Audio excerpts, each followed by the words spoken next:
Well, mate, I've got to say, we are so excited about this brand new album. There are so many people here in Australia I know who are counting down the days now until the album comes out. So, how does it feel for you that this album that's been so long in the works is finally about to be released to the fans? It's awesome. It's awesome. I just, you know, it would just be nice if we weren't in the middle of a pandemic. Yeah. But I mean, it just makes it more heavy metal, right? I mean, everybody's always writing about things like this, and now it's actually happening. Yeah, yeah. So, but definitely to come out, it felt really great about the evolution of chaos, and it'd been a long time since we had put out a record, since '91 with the Victims of Deception, and then to do the record Evolution of Chaos in 2010. We definitely had a lot to prove at that time, and we really put everything we had into that record, and we toured a lot with that record, and it was incredible. We built up a lot of momentum, but then Jeff Henneman died, and Gary Holt took the job to fill in for Jeff. And during that time, Exodus wanted to keep their train rolling, so they hired Cragen, and now they have both my guitar players. And so it caused us some time before this record could come out. I would have liked for it to come out 5 years ago. Yeah. But the timing actually worked out because we were able to work with a new producer. We worked with Zeus, and the guy was incredible, and I would say it's probably the best sounding record we've ever done. Oh, definitely, yeah. It's an absolutely amazing album. I've had a chance to sit down and take a listen to it. Was there something that you guys were setting out to achieve with this album? Like that you said before that with the last album that you had things that you wanted to achieve with it. Were there things that you wanted to achieve with this album? Was just to crush you guys. We just wanted to crush everybody. Yep. We want to definitely, we want the world to know that we're a force to be reckoned with, and we want to keep on, putting out great material, and now we're with a great label with Nuclear Blast, and we feel like we're in great hands as far as that goes, and the sky's the limit. I don't think this is the end. I mean, I think this is like definitely another step, moving forward, and I think it's definitely there's things that we talked about in the last couple records over time of how we wanted to approach a record at this point. As far as like with the songs, we've had a lot of epic long songs in the past, or this record I think there's a lot of songs that are epic, but not long. The arrangements are tighter. We wanted to get to the point, but we definitely wanted to, get out there and really, lay down the type of music that we want to hear. Yeah. I mean, I know it's our record, but I still love to listen to it, because it's, as a fan of the music, I think I have one of the best bands out there. Yeah, definitely. And lyrically as well, this album explores a lot of social issues, and even the title of the album itself is something that's very relevant to now. Can you talk a little bit about what you were trying to achieve lyrically when you sat down to work with this album? Well, I mean, actually, Cragen wrote all the music for this record, and he wrote all the lyrics. Yep. So it was his, brilliant and insane mind, or whatever you want to call it, that was behind the lyrics in this record. But I think that he took a page from the last record, and even maybe the record before it. Just understanding where we're coming from and where I've come from socially, and looking at the world in a certain way. I think that we, as a band, we share a lot of views, and we also differ. We argue about different things, that are going on in the world, but we all try to be good listeners and express our views with each other, and then write songs accordingly. Yeah. So, you can take things like the Control by Chaos from the last record, and then you come into, this album, and you're talking about Empire of the Blind, where, things have been so dicey for a while now, but people are starting to fall in line in certain aspects of things, and it's a little bit scary. Yeah, we've just entered into another 6-week period here of the strictest lockdown that we've seen so far.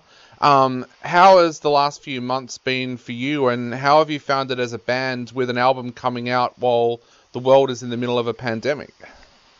Well, it's the worst fucking thing that could ever happen. Yeah. The record was supposed to come out in June, and everything was affected. The factories where they make the records, and the CDs, all that kind of stuff, was affected. So it delayed the record, but with everything, it pushed everything back, and we had big plans. There was a lot of work involved in setting up the tours that we had, and there was still more to come, and all that was completely wiped away. Yeah. So it's very, very frustrating, but I've always been a glass half full kind of person, and trying to look at the bright side of things, and it's interesting because it's kind of like, for me at least, it's kind of like a pause button in life to where I can get some other things accomplished while this is happening, and hopefully things will clear up and we'll get back to the business at hand, but you just never know. Yeah, I was going to ask that because one of the things I've found talking to a lot of musos has been that they've actually found this time to be a pretty creative time because they haven't had other things in their life to distract them. Have you found this to be a very creative time? Absolutely. Yeah. Absolutely. I'm playing my guitar all the time, playing drums and writing, and we've been Craig and I have been talking, and Lee as well. It's like, this is a good time. We could maybe shock the fans and write another record and have another record come out, fairly soon. As far as like not 10 years, Yeah. maybe in a year we could have another record and this is the time to do it because we are idle, Yeah. Yeah. So it's important to take advantage of that time when it's basically given to you. Yeah, definitely. This has also been the first album that for many of your fans, they'll get to hear the work of Jason and Jim. Tell us a little bit about those two and why you decided that they were the right fit for the band. Well, with Jason, that was pretty easy. He was somebody that we had considered for a while. He had actually filled in for a show years ago that we had with Death Angel, when Jason Bybrooks had actually had an accident where he fell and broke his hip, and so he couldn't do the show, and it was just a one-off show. But Jason came in and did that show. But he's had been playing with Cragen for a long time in Psychosis, so they had a good relationship. And I had met Jason years and years ago when he lived in the Bay Area. And so, we always try to like play with people that we like and that we get along with. And he was definitely that guy. And he's a very bright individual, and he's a great bass player. And he has a great attitude. He's a hard worker. And he's very creative. With Jim, he was actually, I think Lee met him. He was a drum tech, and I don't know exactly how they met, but I know that he worked for Exodus as a drum tech on a few tours, and Lee and him became friends. And then we did a tour. I think our last European tour, we went out and headlined, and we brought Dust Bolt and Generation Kill. And Generation Kill is an American band from the East Coast, from New York. The singer was Rob Dukes, who at the time was still singing for Exodus. And it was his buddies, and Jim was actually the drummer for Generation Kill. And that's when I met him. And we spent time on the road, shared a bus, and when you share a bus and you travel like that, you get to know people and you know who you're going to get along with on the road. It's not always easy.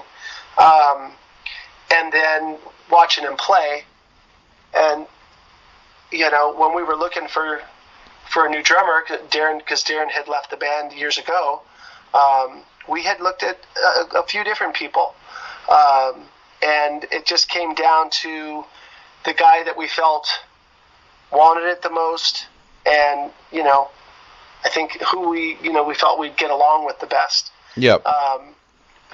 His playing, that was never an issue. And then he went in and tracked the record. And when I came in, he had tracked the record, I believe, in early October.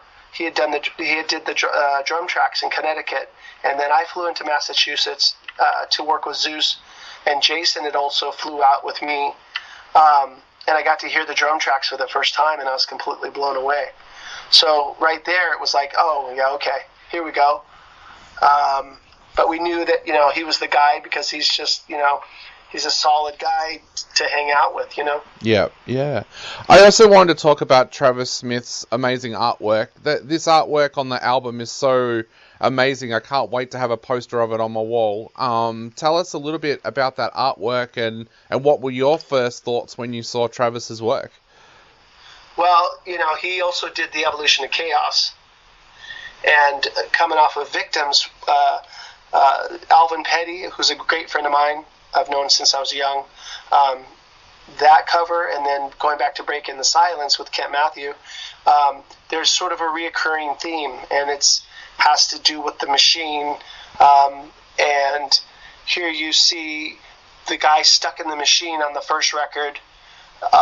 Victims, you see the machine up close, and then with the Evolution of Chaos, you see what's churning out of the machine, and with Empire of the Blind, you see the result of the machine. Yep.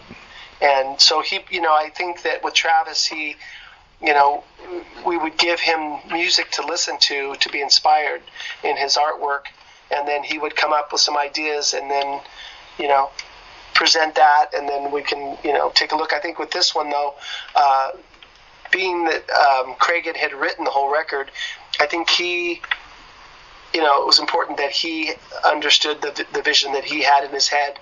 And, I think when he saw that piece, he felt confident enough to say, yeah, and then showed it to us. And I remember seeing it for the first time, and I was completely blown away by it.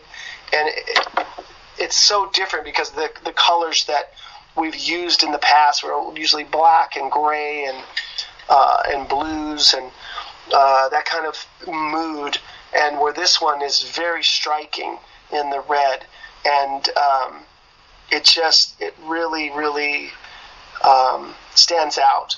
Yeah. And I think it really works with the record, with the music on the record. It does. It's absolutely amazing. Like I said, I just want it on my wall. It just looks that great. I know, me too. And we have two posters that will be coming out that are on our store, and I think maybe Nuclear Blast will have it too. And one of them is like a wanted poster, which you'll see in our next video, which I liked it. But I was like, we have to do a poster of this album cover. It's incredible, and I want it on my wall for sure. Yeah.